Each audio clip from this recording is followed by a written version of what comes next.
చేసింది without permission అనేది అంటున్నారు. అలా కాకుండా మెయిన్ భక్తులు, శివభక్తులు చాలా మంది ఉంటారు కదా. శంకర, నా పేరు అంబావతుల అండకొండరావు, శ్రీరామరాజు హిందుత్వ చైతన్య వేదిక ట్రస్ట్ వ్యవస్థాపక అధ్యక్షుడి, అలాగే స్వయంభూ శ్రీ పుష్పాచలేశ్వర స్వామి దేవస్థానం పునః ప్రారంభకుని. అలాగే క్షమిస్తాడేమో కానీ యమతో కొద్దిగా జాగ్రత్తగా ఉండాల్సినటువంటి ఈ మధుప్రియ సింగ్ గారు చేయలేదు.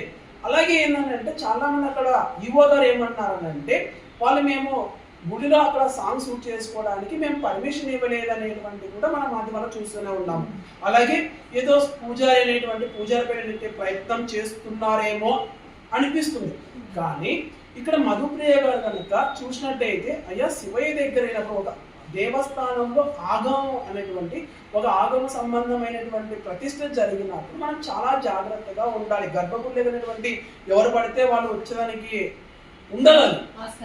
దేవస్థానానికి రావచ్చు, స్వామి దర్శనానికి రావచ్చు, కానీ ఆ యొక్క గర్భగుడి అనేటువంటి అర్హత ఉంటుంది అనే విషయాన్ని మనం ప్రతి ఒక్క హిందూ కూడా తెలిసే ఉంటుంది. కానీ ఇది ఏదైతే మేము పాపులారిటీ కదా, మేము ప్రజలు మమ్మల్ని అందరూ రికగ్నైజ్ చేస్తున్నారు, మాకు అందరూ తెలుసు అనేటువంటి అహంకార ధోరణికి వెళ్ళామనుకోండి, ఇలాంటి దుష్పరిణామాలు వస్తాయి. మీరు శివయ్య కోసం పాటలు పాడారు, మేము కూడా చూసాము, ఆనందించాము, చప్పట్లు కూడా కొట్టాము, రోజు ఉదయం పూట మేము పాటలు కూడా వింటాము.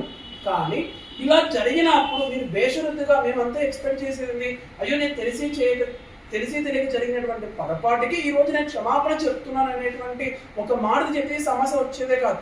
ఇలాంటి